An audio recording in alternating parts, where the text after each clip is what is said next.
Unless we build it now. It's the future, y'all. It's the future. There ain't no future unless we build it now. United States, Africa, we salute ya.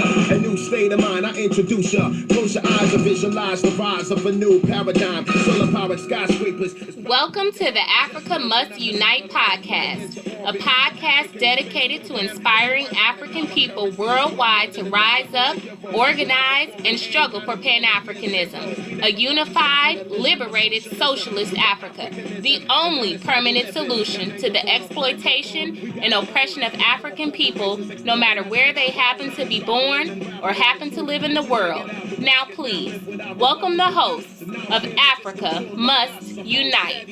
Africa's future is now, so get ready.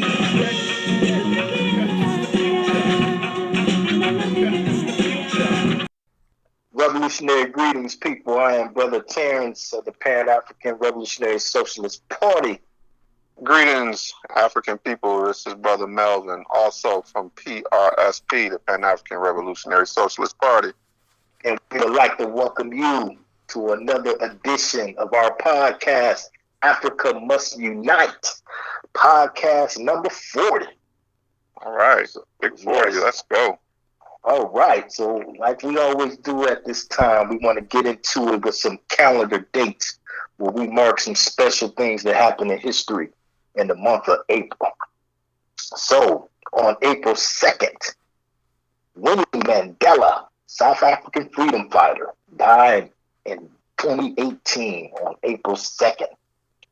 Moving to April 3rd, Dr. Carter G. Woodson, African historian, died in D.C. in 1950.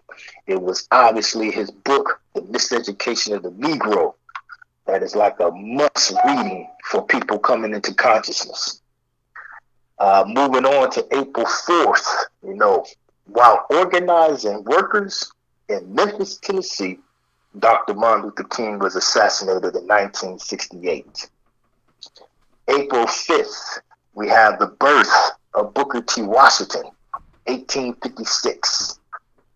April 6th, the Pan-African Congress was founded in Zanzibar in 1959. On April 7th, we have Charlotte Mazeke, founder of the ANC Women's League, born in 1874. Also on April 7th, the Mohican Women's Day in honor of the anniversary of Josina Michelle's death in 1971. On April 8th, this brother recently passed this year. That is Hank Aaron. Hank Aaron broke Babe Ruth's home run record April 8th, 1974. Here in Atlanta, of course. On April 9th, we have Paul Robeson, actor, activist, athlete, born 1898, April 9th. We have a couple of universities that were started this month. The first was started in April 11th, and that is Spelman College for African Women, founded in Atlanta in 1881. Also on April 11th, Ahmed Ben Bella, the Algerian socialist revolutionary and first president of Algeria, died on this day in 2012. April 15th, African Freedom Day, declared All African Peoples Conference in Ghana in 1958. On April 17th, that was the Bay of Pigs invasion, which was immediately crushed by the revolutionary Cuban masses in 1960. On April 18th, Zimbabwe gained its political independence from its British settler colonialism in 1980. On April 23rd, we have a couple of inventors who were born this month. Granville Woods, African inventor of more than 20 patented devices, was born in 1856. The other inventor born in April, and she definitely made my life easier growing up, and that's Sarah Boone, when she invented and patented the iron board in 1892.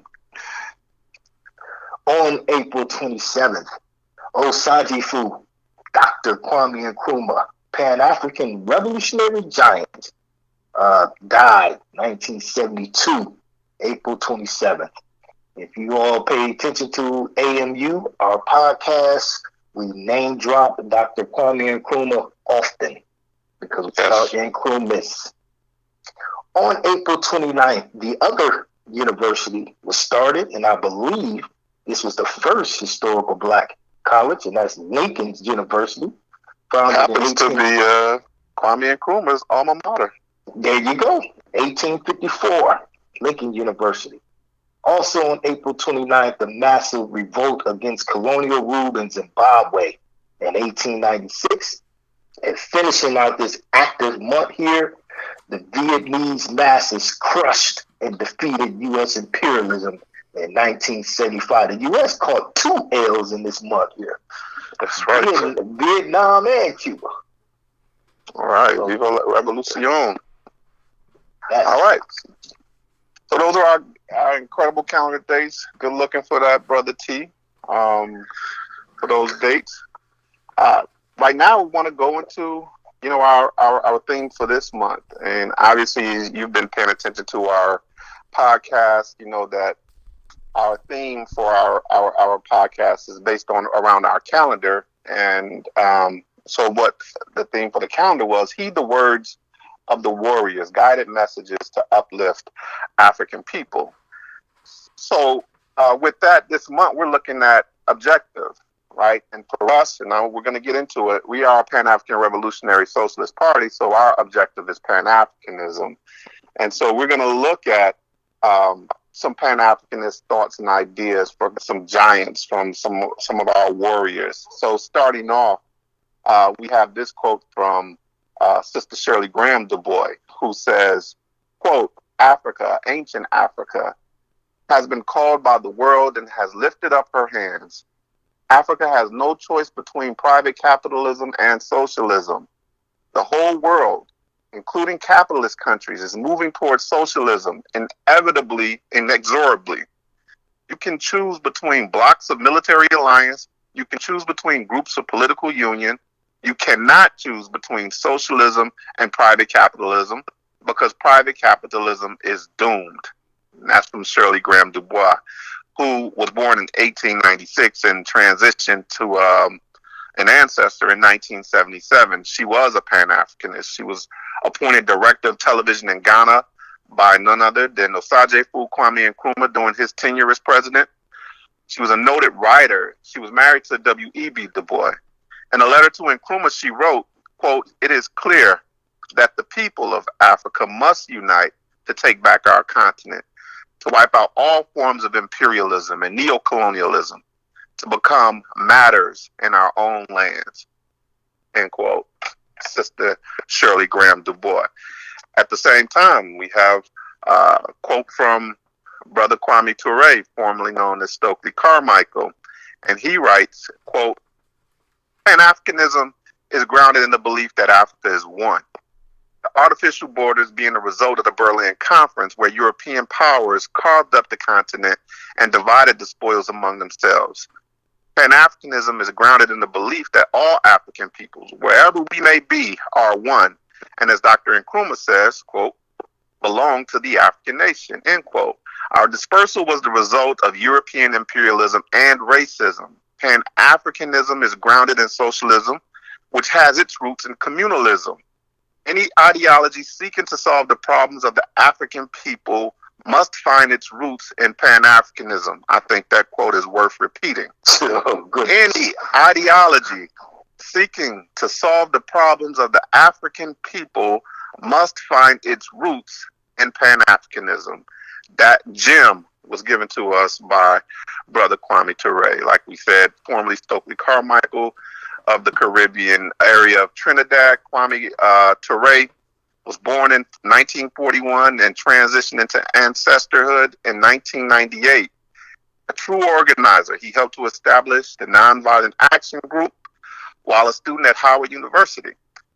He became a member of the Student Nonviolent Coordinating Committee, people know it as SNCC, and in 1960 and joined the Black Panther Party for self-defense after the assassinations of Patrice Lumumba and Brother Malcolm X. Through conversations with Kwame Nkrumah and study, Kwame Ture came to embrace Pan-Africanism and thus helped to found and become spokesperson of the All-African People's Revolutionary Party, also known as AAPRP. He worked to build that organization in particular and Pan-Africanism in general until his death. Wow. Man, just looking back at these quotes and these two words right here, they are a perfect segue into what we're talking about today, which is Pan-Africanism. When I think of what Shirley Graham Du Bois said to Nkrumah, that Africa must unite and take back our continent, that is the goal right there. When Kwame Ture says, any ideology seeking to solve our problems must find its root in Pan-Africanism, that is our objective. And another thing about Ture that we're going to talk about today, it says through conversations with Nkrumah and study, yes, Ture became to embrace Pan-Africanism. And that's the angle we want to look at with our objective Pan-Africanism. Because we talk about the objective monthly, because again, we wholeheartedly are Pan-Africanists and believe this is our only solution and fastest solution to our liberation. Well, how do you break that down then, Terrence? I think I know quite a few of our viewers have a great idea and understanding of what Pan-Africanism is.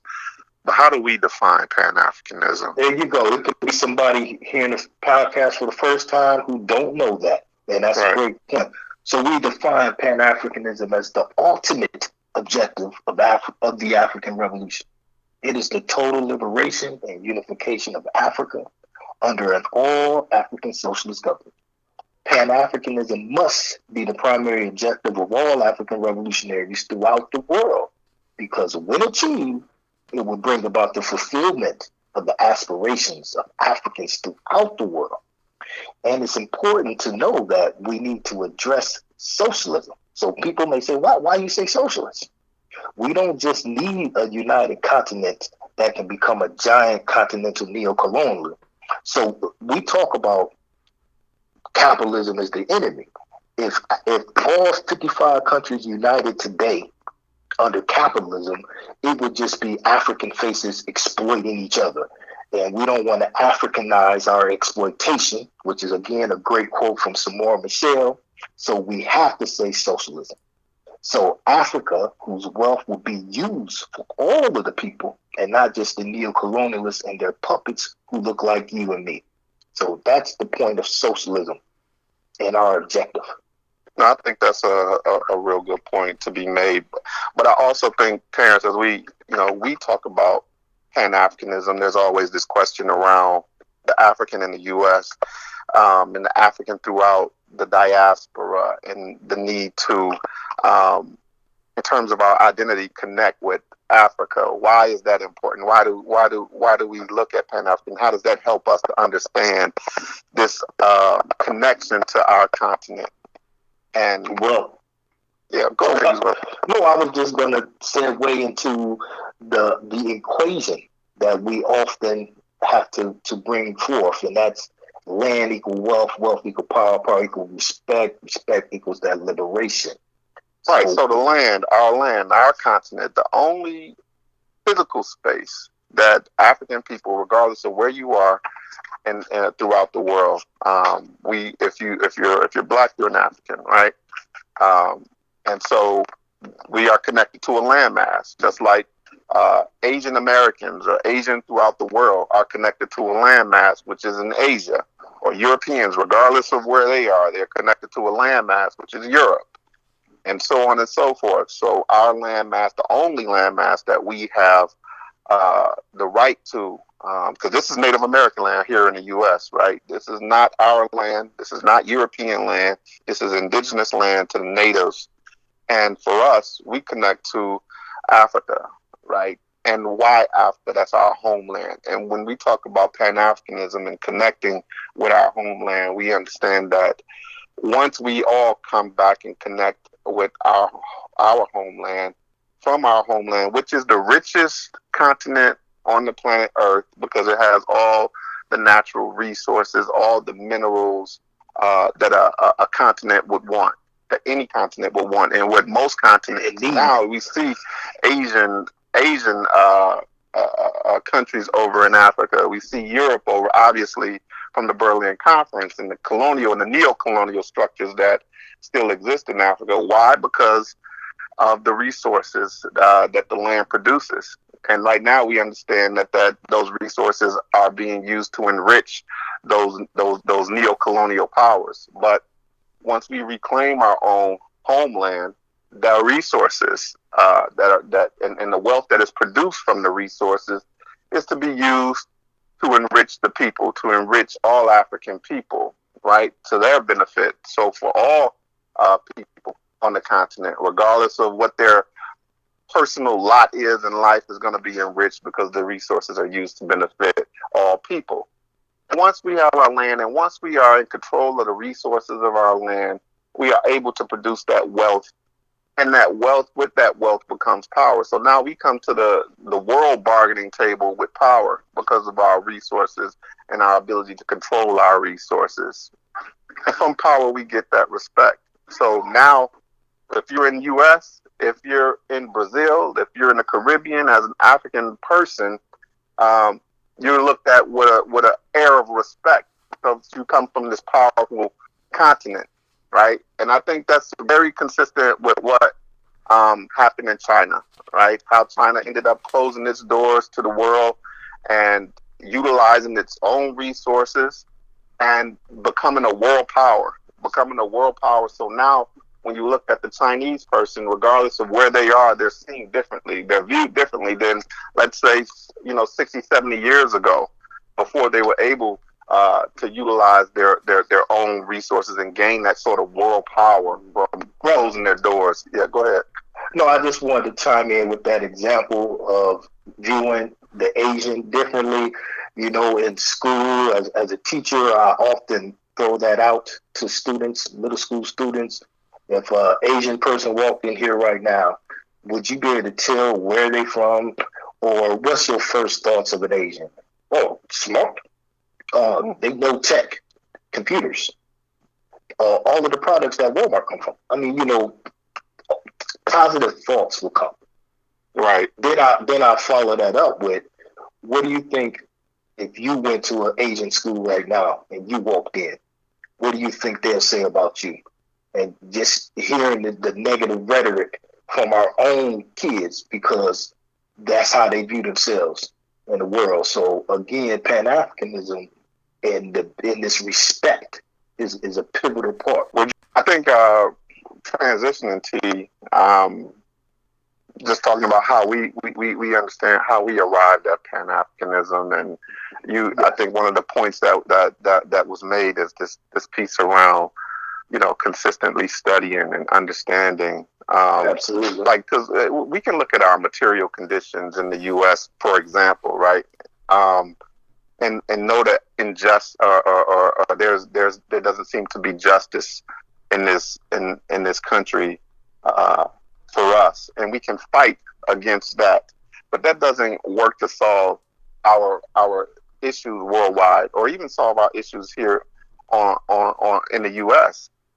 At least not permanently. So what we find ourselves doing is consistently chasing or going behind issues of the day or issues of the hour, talking about police brutality, or talking about the criminal justice system, or talking about voter suppression and these types of issues that are impacting African here in the U.S. But there has to be some type of understanding that we are connected to Africans worldwide, and that a permanent solution is connecting to our landmass and changing this whole sort of idea of who the African is, and being able to come to the bargaining table not as a beggar, but as a person with equal footing, and a person with respect, a person or a people, I should say, with power behind them, because we come from a landmass that is powerful. And I think another important part is, like, we understand that, like, even the people that we mentioned today, Sister Shirley Graham Du Bois, or the incomparable Kwame Ture. They arrived at Pan-Africanism, and they're not the only ones to arrive at Pan-Africanism through consistently growing and studying and so on and so forth. There's quite a few people in our history that came to that same sort of conclusion that at some point we need to start talking about a permanent solution and looking at Pan-Africanism as their objective as well. And you can look at someone like Henry Sylvester Williams, right, on the brother side, who arrived at that conclusion that we need to start talking about permanent solutions as an objective. Amy Ashwood Garvey, C.L.R. James, Amy Jock Garvey, George Padmore. We mentioned Shirley Graham Du Bois, Marcus Garvey, Claudia Jones. We also mentioned Kwame Nkrumah. We talked about Josina Michelle. We talked about Kwame Ture. Jacqueline Kraft. We talked about Emile Cabral. Jean Martin Cissé. I think you mentioned Patrice Lumumba in the calendar dates. Anna Julia Cooper. We have Ahmed Sekou Touré. Queen Mother Moore. Maurice Bishop. We mentioned earlier today Winnie Mandela. We already talked about his wife, but there's W.E.B. Du Bois. Albertina Cicely. Thomas Sankara. Adelaide Casey Hayford. Julius Nyerere. Una Marson. Samora Machel. Tina Sisley. So we was going back and forth, just trying to, illustrate brothers and sisters who through constant study and evolving in their political understandings arrived at this solution, or arrived at this point that our only permanent solution to the issues confronting Africans worldwide, and the objective for us, is Pan-Africanism. And but Brother Marvin, yeah, go ahead. You forgot one brother who we often look to in his evolution toward Pan-Africanism. Okay. Who's that? That's Brother Malcolm X, Brother El-Haj Malik Shabazz, who finally arrives at the permanent solution, or the objective, is Pan-Africanism. And you can see once Malcolm becomes conscious, he's never outside of an organization again, right? So coming out of prison, joining the Nation of Islam, right? But consistently studying and having this thirst for new knowledge, right? And then obviously the contradictions that existed within that organization sort of forced him outside the organization, and he started looking throughout the African world, and more than that, traveling around the African world and connecting with African leaders throughout the continent, and so on and so forth. And once he begins those relationships, he's further educated, and he's engaging in political education, and becomes aware of Pan-Africanism as the permanent solution, as an objective, and then begins to organize around that same objective, right? Yeah. So with Malcolm's example, with the example of all of these others, we say this to say that you don't wake up a Pan-Africanist. When you think about some of the things that are going on in the world, and you hear some of the solutions that people are saying, if it's not Pan-Africanism, then it's not the correct solution. They become what we call nationalists in their thinking, believing that reform will be the solution, believing that if Africans control this and control that, it will be the solution. They're not understanding the connection around the world to Africa, being unified and Africa being liberated as the solution. So just experience-wise, just like Malcolm, just like Kwame Ture, when you first come into consciousness, and I'm just talking about my development, which probably is similar to yours, is that you see initially the achievements and contributions that African people made in the world. I think early in high school, and again, the book list that Mr. Larry Gross gave to me, and with the Miseducation of the Negro, the autobiography of Malcolm X. So you begin to see those accomplishments that our people made and contributed to the world. From there, you begin to see an enemy, and initially, without study almost, you say to yourself, well, the European was involved in slavery. The European was involved in colonialism. It's the European and Jim Crow and segregation. You almost develop this white man as the enemy mentality. Mm-hmm. And you can get stuck there if you don't continue to study and develop. So as we continue to study, as I continue to study and develop, and I'll be remiss if I don't mention hip hop's role in this, especially in the achievement and the opening of education. So again, the Public Enemies, Boogie Down Productions, Poor Righteous Teachers, X-Clans, and etc., they help along the way with this development, which is a disappointment today, and why the majority of hip hop don't have that conscious element. But that's another month topic right there. Right, definitely. But those things, although the music, the culture, goes along with your development and study, and then eventually getting into college, meeting Dr. Ahmed Mbalia, Dr. Dorithia Mbalia, you begin to develop. You know what? You need action with theory. You need theory to marry the action. Mm-hmm. And then you begin to say, okay, now I got to study. It's not the European that's the enemy. It's the system of capitalism that is the enemy. So as you begin to look at the enemy, you begin to see what is the solution to it all. And as I continue to read about these people, the Garveys, the Crafts, the Bishops, you begin to see that they all have the same thing in common, and that is Pan-Africanism as the solution. So I say that to say that people have to continue to study. You have to continue to bring forth, in order to bring forth Pan-Africanism into existence, you have to know what it is. No, I think that you make a great point, and obviously, I think some people might know our history going back to 11, 12 years old, and being in every facet of our life as young adults, and then adults, from childhood to young adult to adults, being connected in organization. So I have the exact same track in terms of my development and understanding of our objective as Pan-Africanism, but first joining a Pan-Africanist revolutionary socialist organization, which we felt was important coming out of college, right? And I think, that's not easy. If we're going to be honest about it, like it does require some work, right?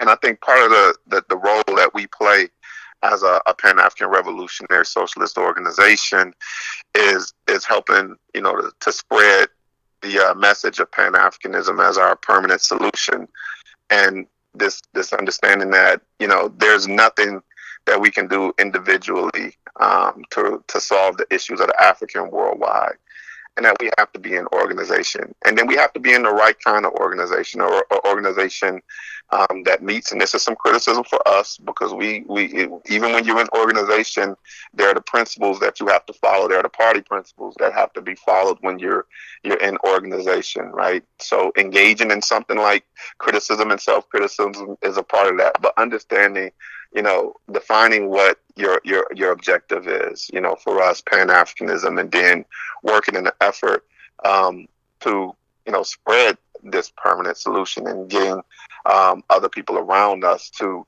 think about it, to study, and to join these types of organizations. And once you're in an organization, we haven't arrived. You haven't, reached some type of summit where you can relax.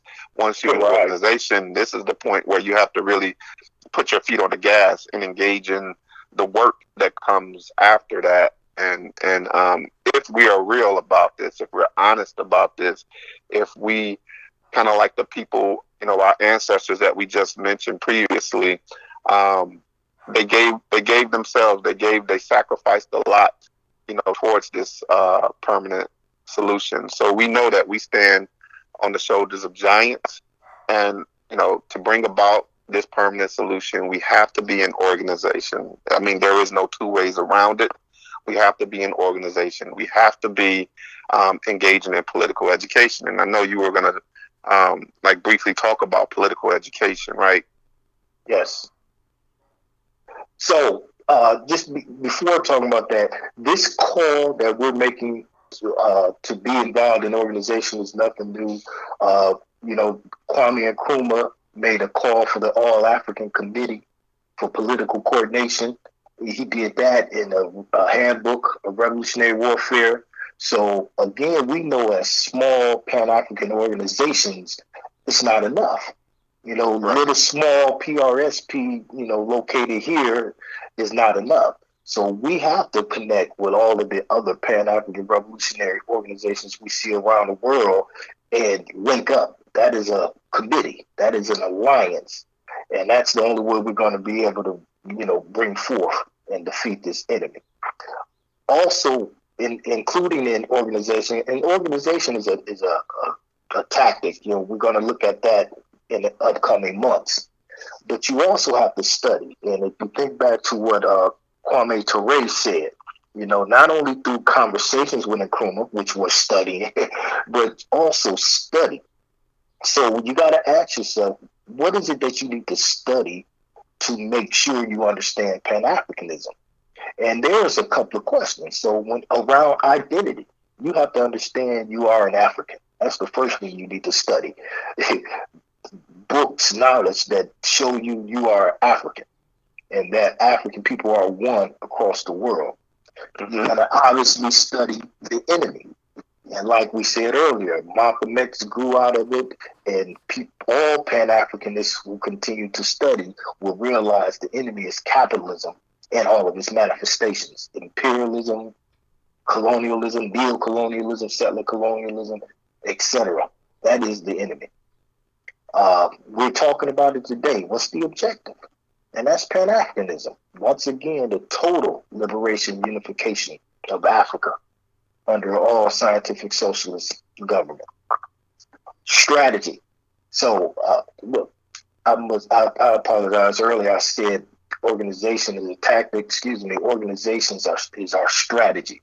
So we have to become organized in order to achieve our goal. And then we got to talk about tactics. So how do you achieve your goal? Well, you're going to continue to study, and ultimately it's going to result to armed struggle, because we know the powerful is not giving any power to anybody. And if you just look at all of the fires across Africa today, Ethiopia and Somalia and etc., they are all instigated and fueled by imperialists and neo-colonialists, with each state country trying to douse the flames while our people suffer and die. That is us across the world right now. Look at these fires raging through the African world, talking about justice and fairness and pleading for equal rights will not liberate us, or else we would have been done so years ago. Only a unified socialist Africa can provide that permanent solution. That's it right there.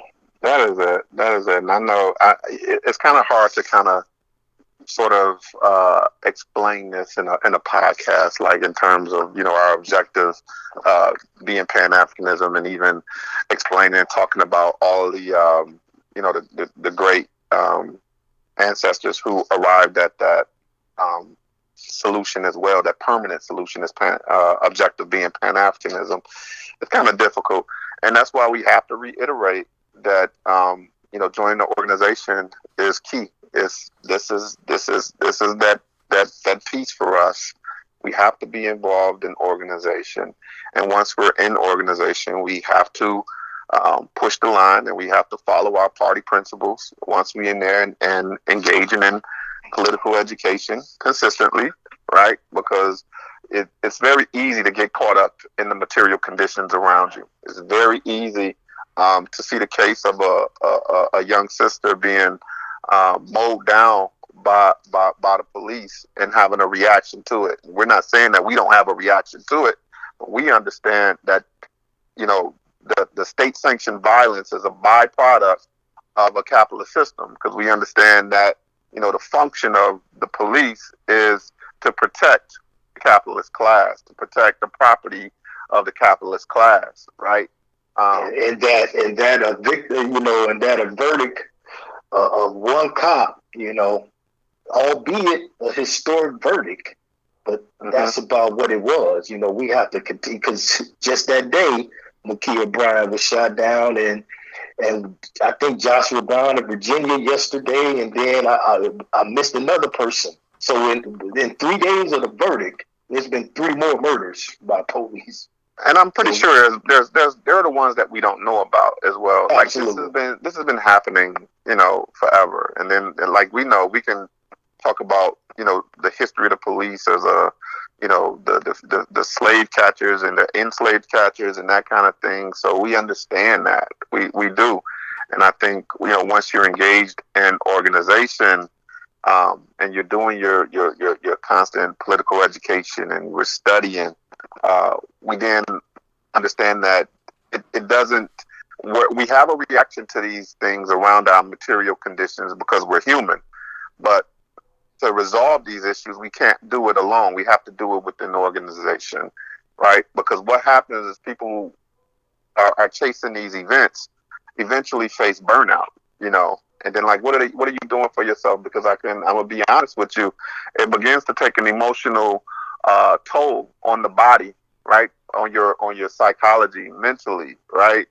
And then that begins to have an impact on your physical self. And then what good are you if you're in a mental space where you're unable to move or unable to engage, and then physically you're unable to engage, right? So now you've been demobilized. You're taken out of the equation. So understanding that, you know, being a part of an organization and looking at a permanent solution is our objective, and that's what we have to work towards. So Yes. I hope people caught that piece. And like we say, in subsequent months, at times with the help of our invited guests and, you know, just kind of having conversation with each other like Brother Terrence and I did, we'll discuss, you know, various revolutionary messages, you know, from our Warriors Guided to Uplift African People. So, you know, stay tuned for those pieces. Yes, and next month we will highlight messages from Amy Ashwood Garvey and Marcus Garvey around the topic of strategy. You know, but meanwhile, we ask that you visit our website, which is Pan-African Revolutionary Socialist Party.org. Email us at panafricanrsp@gmail.com. Like us on SoundCloud.com. Visit us on YouTube, and leave comments on our Facebook page, TRSP. And remember, people, organization is the key. Join us, the Pan-African Revolutionary Socialist Party, or some other revolutionary Pan-African socialist organization. A union of African socialist states is on the horizon. Plain headstrong, landed with a smile on my face, to give service back to the land that's our home. I long for coming back to Africa, coming back. So it's cool to be black, until it's time to be black. Ain't never too late to go back and get back. So I let born afters know I rap for Africa, to give to the motherland to see what's mine again. Be of service, land of dark faces, split, colonized in 53 places. The greed went on till everything was gone. Wiped out by previous wars I worked on. Graves of the poor to clean up this mess left by the West. My duty to the African. Tell my next of kin in a song, but damn nothing around me and what the hell I step on. With my head on straight, I was gone too damn long. Mine again. Over 450 years to be exact. Not paying attention, I stepped on a mine. On the edge of motherland, around my head, compromising this Christian missionary position. Fear, there must be some way up out of here. What a bitch, mother effort, then a cleanup ditch effort. Stepped on some bomb shit that a past war left it. Kids dying in nearby diamond mines, out here working that worldwide grind. Hope somebody finds me out left behind. Silent chicks killing me softly, malaria, but the beers, they the one got me sick. Isolated while I waited, with thoughts in my head about my sole intention to save my brothers and sisters. My thoughts racing as my tears run down my face. Mine again. I came back to help repair what's mine. Mine again. If I move, I'm gone. If I move, My I'm sole gone. intention to save my brothers and sisters. How we became boy instead of mister. I came too far here to be called some nigga. My foot on some bomb, I'ma end up worse than a drifter. Myself and what my foot stuck on. 360 degrees. Mine. Was it all worth it? Again. Is Africa really ours? Mine. This mind got me thinking. Again. All this death and destruction. Mine. Let's not forget about the corruption. Again. To rob the motherland of its resources. Mine. Is Africa mine? Or the people who sit in the seat of power? Mine again. Mine again.